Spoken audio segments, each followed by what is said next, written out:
Que Dieu vous bénisse. Ce matin, nous allons parler d'Asaph. Et pour cela, nous allons lire le psaume 73. Mais notre thème de ce matin, c'est n'envie pas le méchant. C'est notre thème de ce matin, n'envie pas le méchant. Nous allons lire le psaume 73, le psaume d'Asaph. Nous disons: oui, Dieu est bon pour Israël, pour ceux qui ont le cœur pur. Quant à moi, pour un peu mes pieds allaient fléchir. Il s'en est fallu de rien que mes pas ne glissent. Car je jalousais les insensés en voyant la prospérité des méchants. Rien ne les tourmente jusqu'à la mort, et leur corps est réglé. Ils n'ont aucune part à la peine des hommes. Ils ne sont pas frappés avec les humains. Aussi l'orgueil les sert de collier, la violence est le vêtement qui les enveloppe. Nous allons au verset 13. C'est en vain que j'ai purifié mon cœur et que j'ai lavé mes mains dans l'innocence. Tous les jours je suis frappé. Tous les matins mon châtiment est là.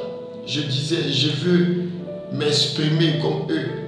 Mais voici que je taillerai la race de tes enfants. Amen. Ici, il s'agit d'Asaph. Asaph était un chantre. Asaph était dans la maison de l'Éternel. Il servait l'Éternel. Mais Asaph a fait un constat arrivé à un moment donné de sa vie. Asaph s'est rendu compte que malgré sa sainteté, malgré sa pureté, malgré qu'il cherchait Dieu, malgré qu'il était pieux, sa vie sociale n'avançait pas. Sa vie sociale n'avançait pas. Il faut dire qu'Asaph était vraiment une personne vraiment très importante, une personne vraiment à part pour le Seigneur, une personne vraiment qui craignait Dieu. Asaph était vraiment quelqu'un d'important. Donc Asaph n'était pas n'importe qui, mais il est arrivé à un moment de sa vie qu'il remarqua vraiment des choses vraiment terribles qui lui arrivaient. Et aussi il a pris le temps de regarder les païens, il a pris le temps de regarder ceux qui ne craignaient pas Dieu. Lorsque Asaph remarqua cela, il a fait un constat. Il a vu que le méchant, malgré sa méchanceté, prospère. Malgré son orgueil, avance. Mais lui, par contre, dans sa piété, dans sa crainte de Dieu, n'avance pas. Il a remarqué que malgré son service dans la maison de Dieu, malgré tout ce qu'il a mis en place pour ne pas pécher contre Dieu, malgré ses efforts, malgré vraiment sa consécration, il a remarqué qu'il n'avançait pas dans la vie. Donc Asaph relève un élément très important. Il dit qu'il jalousait les riches, il jalousait le méchant. Parce qu'il voyait que le méchant avançait, mais lui n'avançait pas. Donc arrivé au moment de sa vie, il a commencé à jalouser le méchant. Il a commencé à envier le méchant. Il s'est même dit, mais à quoi bon vivre la sainteté? À quoi bon vivre la pureté? Pourquoi ne pas vivre comme le méchant? Pourquoi ne pas faire le mal comme le méchant? Pourquoi ne pas être orgueilleux comme le méchant? Pourquoi ne pas parler comme le méchant? C'est ce qu'Asaph s'est dit à un moment donné de sa vie. Parce qu'Asaph pensait qu'en vivant dans la sainteté, qu'en vivant dans la pureté, Dieu allait certainement changer sa condition sociale. C'est ce qu'Asaph s'est dit. Et c'est l'heureux de beaucoup de personnes aujourd'hui. Parce qu'aujourd'hui, beaucoup lient la sainteté, le fait de vivre la sainteté, beaucoup lient cela avec la prospérité. C'est-à-dire, si je vis bien, si je me conforme aux lois de Dieu, certainement je vais prospérer. Certainement, Dieu se souviendra de moi en me donnant assez de biens, en me donnant assez d'argent, en me donnant vraiment beaucoup de choses pour que je sois épanoui sur la terre des hommes. C'était la pensée d'Asaph, c'était le problème d'Asaph. Asaph liait sa sainteté à l'action de Dieu dans sa vie qui allait lui permettre de sortir de sa situation sociale qui était précaire. Donc Asaph, faisant cette analyse-là, à un moment a voulu chanceler. Lui-même il le dit qu'il a voulu chanceler, il a voulu vraiment s'écarter de la voie de Dieu à cause du constat qu'il a fait. Le constat vis-à-vis de sa vie et puis le constat vis-à-vis du méchant qu'il voyait constamment. à Jérusalem, constamment en Israël. Donc Asaph, au regard de cela, s'est dit qu'il allait abandonner Dieu. Mais comme Dieu voyait ce qui était dans le cœur d'Asaph, Dieu mettait le désir dans le cœur d'Asaph de le chercher. Mais Asaph, au préalable, avant, Asaph dit, lorsqu'il regarde, parce que Asaph s'est assis, il a commencé à réfléchir. Asaph dit, lorsqu'il réfléchit, pour essayer de comprendre, mais pourquoi est-ce que le méchant, malgré son péché, malgré sa vie souillée, malgré son impureté, arrive quand même à prospérer. Asaph dit, lorsqu'il a commencé à réfléchir à cela, vraiment la difficulté fut grande, parce qu'il n'arrivait pas à comprendre comment Dieu peut élever quelqu'un qui fait le mal. Comment quelqu'un qui fait le mal peut prospérer alors que c'est Dieu qui bénit. Dieu ne bénit pas le méchant. Mais il s'est dit, mais comment le méchant peut-il avancer? Donc la difficulté fut grande pour lui. Donc comme la difficulté fut grande pour lui, Asaph a voulu rétrograder. Mais Dieu le poussa à le chercher afin d'avoir la réponse à ses soucis. Asaph dit, lorsqu'il rentra dans la présence de Dieu, il se rendit compte d'une chose tragique. Et cette chose tragique, c'est la fin du méchant. C'est la fin du méchant. Il a remarqué que la fin du méchant était terrible. C'est tellement que Dieu a pris le temps de montrer la fin du méchant à Asaph, parce qu'Asaph ne pouvait pas faire une telle affirmation s'il n'avait pas vu la fin du méchant.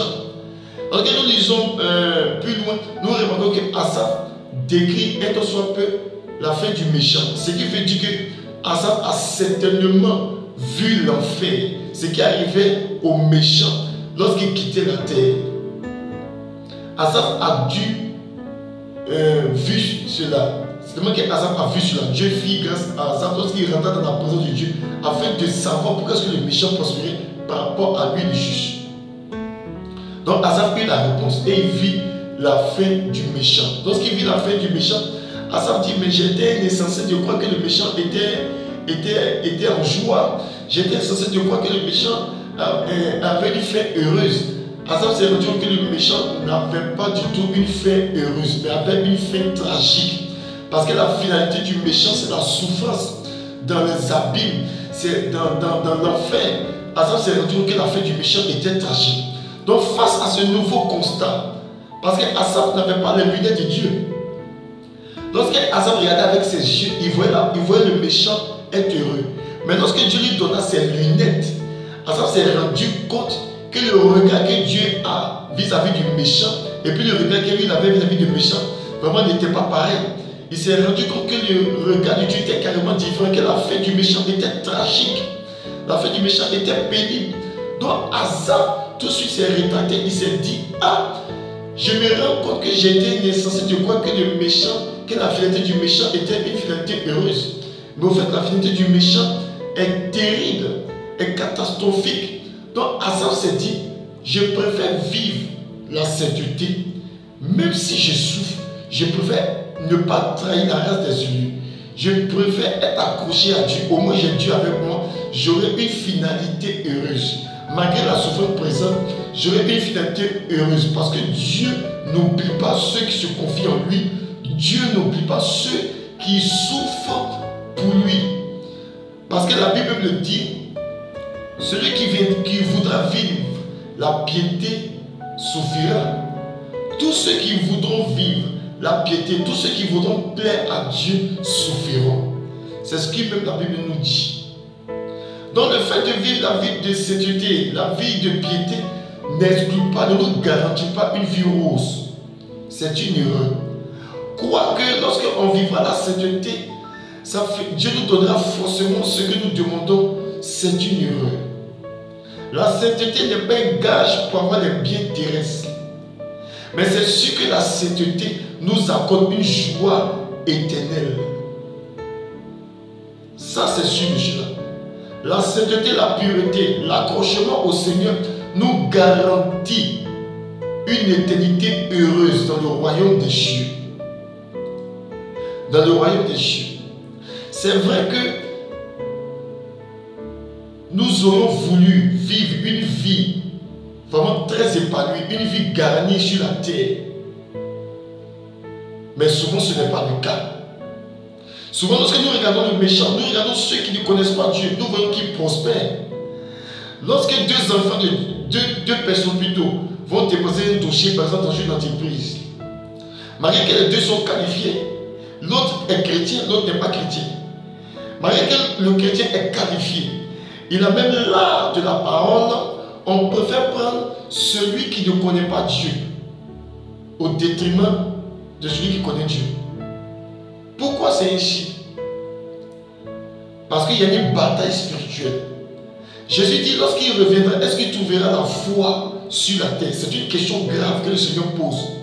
Il dit, lorsqu'il reviendra, est-ce qu'il trouvera la foi sur la terre? Pourquoi? Parce que les temps seront difficiles. Nous sommes à la fin des temps. Les temps seront vraiment catastrophiques. Les temps vraiment seront difficiles. Les temps seront très difficiles. Donc face à cela, la foi d'un grand homme, c'est de pouvoir abandonner la foi. Parce que Jésus dit, lorsqu'il viendra, est-ce qu'il trouvera la foi? Ça veut dire qu'arrivé un moment, les hommes, à force d'attendre, à force d'être fatigués, d'attendre le temps de Dieu, vont se pencher vers la faute, vont se pencher vers le péché, vont se pencher vers les raccourcis, pour vite arriver, pour être bénis, pour être visités. Mais par qui? Pas par Dieu. Mais par leurs propres efforts. Par leurs propres efforts à eux, en utilisant des voies mauvaises pour atteindre leur objectif. Et c'est ça qu'aujourd'hui beaucoup sont entraînés, beaucoup de nos frères sont entraînés. Nous voulons dire à quelqu'un ce matin, c'est vrai, tu passes par des moments difficiles, tu passes par des temps difficiles, mais sache que tu n'as pas été le premier à passer par ces temps difficiles. D'autres ont vécu cela avant toi, comme le cas d'Asaph. Asaph était serviteur du Dieu imminent. Asaph n'était pas n'importe qui. Asaph était serviteur du Dieu imminent. Il était connu en Israël. C'était chanteur de Dieu. C'était serviteur de Dieu. Donc Asaph n'était pas n'importe qui. Mais si Asaph arrive à un moment donné de sa vie, a failli fléchir, ce qui veut dire qu'à un moment donné de notre vie, nous pouvons également fléchir. Mais seulement il faudrait avoir la bonne attitude. Asaph a eu la bonne attitude d'aller dans la présence de Dieu afin d'avoir des réponses. Le problème aujourd'hui, c'est que dans les moments difficiles, nous n'allons pas généralement dans la présence de Dieu pour avoir des réponses. Asaph, lorsqu'il est parti, il a eu la réponse. C'est pour ça que l'espérance du chrétien ne doit pas être les biens matériels. L'espérance du chrétien doit être de vivre avec Christ pour l'éternité. C'est cette espérance que les chrétiens, au temps des apôtres, avaient. Ils avaient cette espérance de l'éternité. C'est pour ça que malgré les difficultés qu'ils avaient sur la terre, malgré la pauvreté, malgré la dureté des temps, ils s'accrochaient à cette espérance-là qui les faisait tenir, qui les faisait résister aux flèches du diable. Aujourd'hui, ce n'est plus le cas. Ce n'est plus le cas. Parce qu'aujourd'hui, la chose qui est présentée, c'est quoi? C'est que celui qui craint Dieu doit forcément prospérer. Celui qui craint Dieu doit forcément avancer. Alors que ce n'est pas vrai. Ce n'est pas vrai. Le fait de vivre pour Dieu, le fait de craindre Dieu ne veut pas dire qu'on ne souffrira pas. Ne veut pas dire qu'on aura une place au soleil. Non. Non, ce n'est pas vrai. Donc ce matin, nous voulons encourager quelqu'un. Tu passes par des moments difficiles. C'est difficile, c'est vrai. Mais nous voulons t'encourager à tenir ferme. Dieu ne t'a pas oublié. Dieu ne t'a pas abandonné. Non. La difficulté que tu traverses aujourd'hui ne signifie pas que tu es abandonné de Dieu. Non. Dieu a les yeux sur toi. Dieu compatit à ta douleur. Dieu sait que tu souffres. Mais si tu ne rétrogrades pas depuis, c'est parce que Dieu a sa main sur toi. Dieu te demande de ne pas envier le méchant. Le méchant que tu envies. Le méchant qui prospère, qui est autour de toi.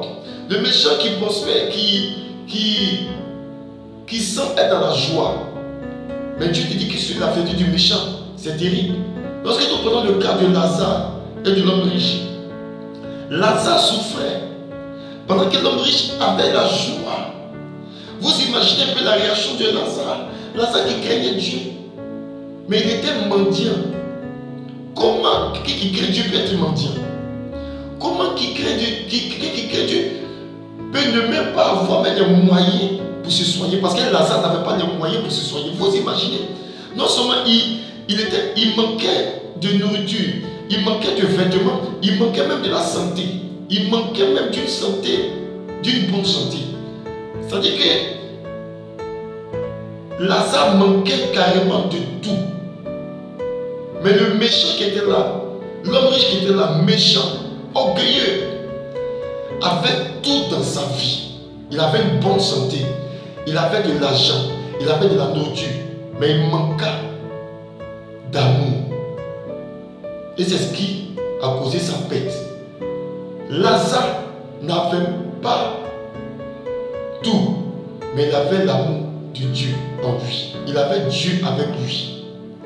Et lorsque les deux moururent, Lazare s'est rendu compte qu'il avait bien fait de vivre une vie sainte, une vie qui plaît à Dieu. Mais le riche, ça fait tragique. Ça fait tragique. Il était heureux sur la terre. Mais il est devenu malheureux pour l'éternité. Et c'est ce constat-là qu'Asaph a fait. Lorsqu'il s'est rendu compte de la fête tragique du riche, il a changé de position, il a changé de direction, il a changé d'opinion. Parce que souvent, parce que lorsque nous disons, nous voyons un peu qu'Asaph est un peu en colère même contre Dieu. Cela arrive à beaucoup de chrétiens. Cela nous arrive. Souvent, lorsque Dieu permet certaines situations difficiles dans nos vies, souvent au fond de nous exprimons une aigreur. Nous exprimons une colère cachée vis-à-vis du Seigneur. Mais nous ne l'exprimons pas. Mais souvent, elle est cachée en nous. Une certaine colère. Mais pourquoi Dieu tu permets ça? Pourquoi Dieu tu permets cela? Dieu, nous ne sommes pas d'accord avec toi. Regarde le méchant. Lui, il ne vit pas cela. Mais nous, enfants de Dieu, pourquoi nous vivons cela? Il y a une certaine aigreur. C'est ce qu'Asaph a ressenti. C'est ce qu'Asaph a eu au fond de lui. Jusqu'à il a exprimé. Tellement c'était tôt dans son cœur. Il exprima ce qu'il ressentait en écrivant cela. Donc je vais dire à quelqu'un ce matin de tenir bon. Ce n'est pas facile, certes, mais de tenir bon. Parce que l'objectif du diable, c'est d'amener chacun d'entre nous à régner le Seigneur, à abandonner la voie du salut, à abandonner la chrétienté, à abandonner la piété.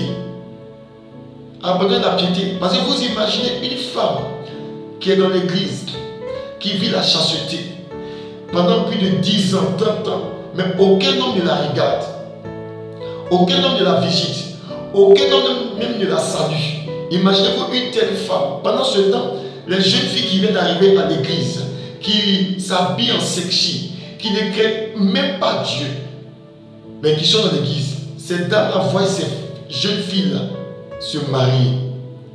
Mais c'est vraiment que beaucoup de pensées traversent l'esprit de ces femmes. Mais pourquoi ne pas aussi m'habiller en sexy pour attirer, afin d'avoir un homme dans ma vie, afin qu'il m'épouse? Pourquoi ne pas le faire? D'autres par contre, ils n'ont pas de travail. Ils se disent, mais pourquoi ne pas me corrompre? C'est parce que j'ai refusé la corruption. C'est parce que j'ai refusé de payer un concours. C'est parce que j'ai refusé de me corrompre que depuis je suis chômeur. Pourquoi ne pas également corrompre, ne pas payer des millions pour avoir, ou de faire de faux papiers pour avoir un emploi stable? Certains même vont jusqu'à diminuer leur âge afin de pouvoir passer certains concours. Parce que vu que l'âge est dépassé, vu qu'ils n'ont plus d'autres d'opportunités d'emploi, ont décidé de se mettre dans la faute afin d'avoir un emploi. Vous imaginez quelqu'un qui est dans un emploi, mais qui n'a pas de promotion. Mais d'autres font corrompre pour avoir de la promotion. Imaginez-vous des pensées qui traversent une telle personne. Mais il faut corrompre si tu veux monter de grade. Corrompre celui qui est là. Corrompre ton chef, il te fera monter de grade. Et beaucoup tombent dans le piège du diable à cause des difficultés, à cause de la dureté. Jésus a dit que dans les temps d'affaires, les temps vont devenir difficiles. C'est ce que Jésus dit. les temps seront de plus en plus difficiles. Mais quand il viendra, est-ce qu'il trouvera de la foi? C'est ça. Garder toujours la foi, c'est quoi? C'est vivre une vie pieuse. C'est vivre une vie de crainte de Dieu, malgré les difficultés, malgré les oppositions, malgré vraiment toutes sortes d'attaques du diable. C'est de rester ferme et fidèle au Seigneur. Je vais encourager quelqu'un. C'est difficile, mais Dieu est avec toi. Mieux vaut que Dieu soit avec toi dans ta pauvreté que Dieu ne soit pas avec toi dans ta richesse. Je répète, mieux vaut que Dieu soit avec toi dans ta pauvreté, dans ta souffrance, que de ne pas avoir Dieu dans la richesse. Parce que la finalité du méchant est tragique, la finalité du pécheur est tragique. Je veux t'encourager à rester ferme dans le Seigneur malgré les difficultés. Dieu n'oublie pas ses enfants. Dieu tient compte de ton sacrifice. Dieu tient compte de ton sacrifice. La prière que tu dois faire à Dieu, Seigneur, fais-moi la grâce de tenir ferme dans cette situation. Parce que cette situation n'est pas éternelle. Dieu te fera sortir de cette situation. Dieu te fera sortir de cette situation. Les amis de Daniel, lorsqu'on a vu les jeter de la falaise Adam, ils ont dit quoi au roi Nebuchadnezzar? C'était une difficulté qui était là. Ils ont dit quoi? Parce qu'ils ont refusé de se corrompre. Donc l'ennemi attaquait directement leur vie. Leur vie était en jeu. Ils ont dit, même si Dieu ne nous délivre pas, c'est vrai, on va souffrir dans le feu. Mais nous, on ne réunit pas Dieu. Quel niveau de piété! C'est-à-dire que ces amis-là, c'est-à-dire ils n'ont pas aimé leur vie. Ils étaient prêts à souffrir pour Dieu. Ils étaient prêts à souffrir pour Dieu. Toutes les fois où tu seras en train de passer par ces temps difficiles, dis-toi qu'il y a d'autres frères, d'autres chrétiens qui vivent la même réalité que toi. Certains même vivent pire, mais sont fermes dans le Seigneur. Sont fermes dans le Seigneur. Je vais t'encourager ce matin à rester ferme dans le Seigneur. Ce n'est pas facile et ça ne sera pas facile. Mais Dieu sera avec toi. Dieu sera avec toi. Vous imaginez un peu Joseph, vendu par ses frères, devenu esclave. Chez Potiphar, un mensonge qui l'entraîna en prison. Vous imaginez un peu. C'était difficile pour Joseph. C'était terrible pour lui, mais il est resté ferme. Il est resté ferme, il est resté fidèle à Dieu. Et sa fidélité a fini par payer. Je vais encourager quelqu'un à être fidèle. L'ennemi te fera croire que ta piété ne sert à rien, que ta sanctification ne sert à rien. Tu ne te sanctifies pas. Ce qui montre que tu ne te sanctifies pas pour voir quelque chose de Dieu, c'est parce que tu es toujours là, malgré les épreuves, tu es là. Tu n'abandonnes pas Dieu. Ça veut dire que ta sanctification est pure. Tu te sanctifies parce que tu aimes Dieu. Tu te sanctifies parce que tu es amoureux de Jésus-Christ. Tu te sanctifies parce que tu veux vivre avec Jésus-Christ. Et cette sanctification plaît à Dieu. Sache que ta récompense est grande dans le royaume des cieux. Sache que ta récompense est grande. Dieu tient compte du sacrifice que tu fais. L'action de sainteté la vie de sainteté que tu vis, n'est pas quelque chose de banal. Cela ne passe pas inaperçu aux yeux de Dieu. Je vais te rassurer. Ne crois pas que Dieu ne te voit pas. Dieu te voit absolument bien. L'on pouvait penser que Dieu ne voyait pas Lazare. Peut-être que l'on disait à Lazare, mais depuis même tu comptes sur ton Dieu là, mais regarde, ta vie n'avance pas. Si Dieu était réellement avec toi, ta vie allait avancer. Si Dieu était vraiment avec toi, ta vie allait avancer. Ce fut le cas de Job également. Lorsque ses amis sont venus, si Dieu était vraiment avec toi, si tu n'étais pas un pécheur, tu n'allais pas vivre ce que tu vis là. Ils ont même dit sur la place de Jésus-Christ, si tu es vraiment le Messie, si tu dis que Dieu est ton Père, il faut descendre de la croix. Que Dieu vienne te sauver. C'est ce que les gens disaient. C'est toujours la stratégie du diable. Te faire croire que quand Dieu est avec toi, il n'y a pas de difficulté, il n'y a pas de problème, la vie est rose. C'est ce que le diable a fait croire aux gens, même aux chrétiens. Ce n'est pas vrai. Je vais t'encourager à tenir bon, à rester ferme parce que Dieu t'aime. Jésus-Christ t'aime. Que Dieu te fortifie et que la gloire arrive à notre Seigneur Jésus-Christ. Tiens bon, au nom de Jésus. On va prier. Seigneur, nous te soumettons tous ceux qui passent par des temps difficiles. Fortifie-les. Vraiment, encourage tous ceux qui vont par des temps difficiles. Montre que tu es avec eux. Montre que tu ne les as pas abandonnés. Parce que ta parole même me dit que tu n'abandonnes pas celui-là qui se confie en toi. Père, étends ta main sur lui, fortifie la foi des uns et des autres. Et que la gloire te revienne. Que tout ce que l'ennemi essaiera de faire afin de dérouter nos frères et sœurs, que cela soit vaincu au nom de Jésus. Étends ta main sur la vie des uns et des autres. Au nom de Christ Jésus.